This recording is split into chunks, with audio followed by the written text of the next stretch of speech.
Back in the mid to late 70s, I was at university and found that there really wasn't enough services in Northern Ireland like the services in England.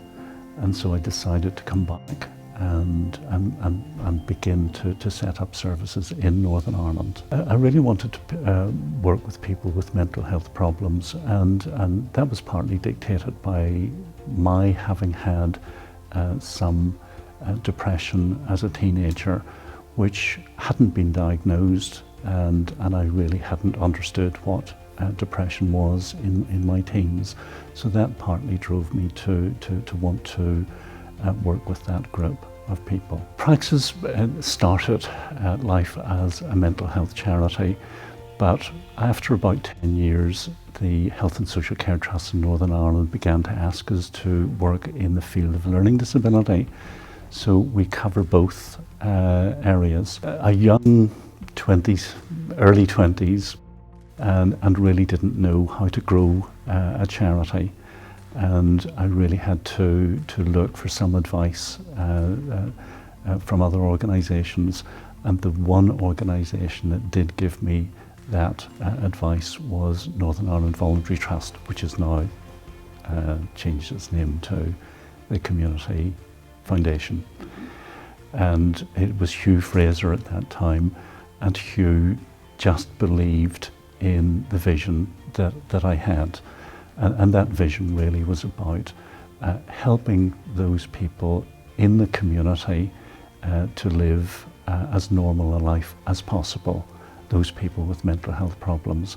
The grant that was given did make a difference in terms of the services that I delivered were very low cost, so it did make a difference, but the biggest difference was in his mentorship.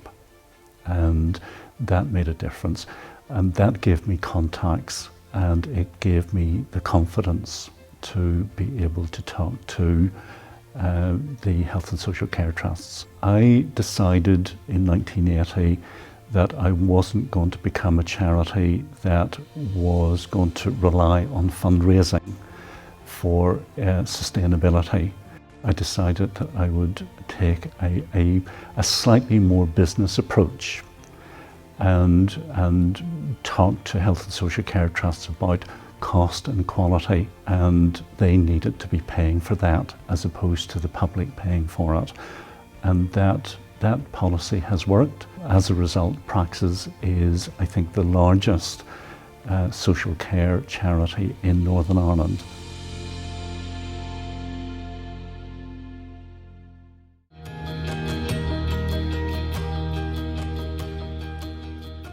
Voypic first developed in the early 1990s, and that was really against the backdrop of the United Nations Convention on the Rights of the Child was being ratified, and also there had been some inquiries into the care and protection of children, particularly in residential care in the 1980s.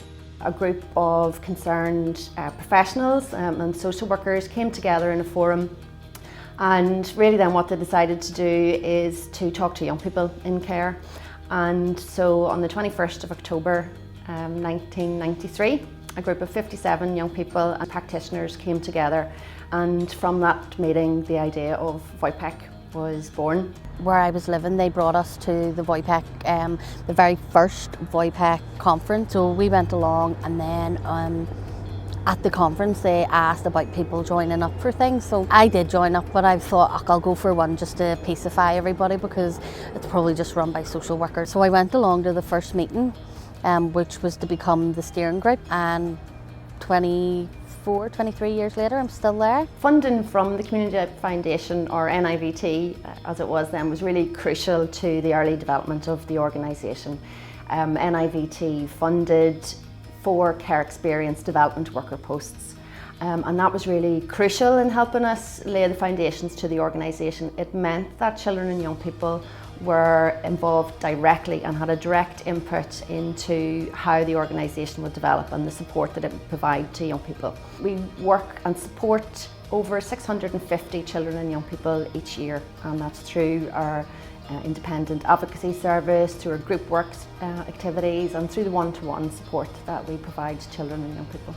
So by getting this funding, it gave us a voice, and it gave us the opportunity to make people see that, you know, our voice was just as important as anybody else's, and to have that voice heard. Because I think it's really easy to say, yes, we give young people a voice, we do this, but you have to give the young people the skills to use that voice, and that's what the workers did for us. You know, they helped us develop so that we could stand and speak in front of a conference. Most recently, we've had support through the Community Foundation and the Build and Change Trust to explore with young people and other partners how we can improve their meaningful participation in review meetings and in their day-to-day care planning. Young people have to take part in very adult processes, and these review meetings can be really intimidating, but they're the most important mechanism for children and young people to have a voice and to be heard by those adults around them.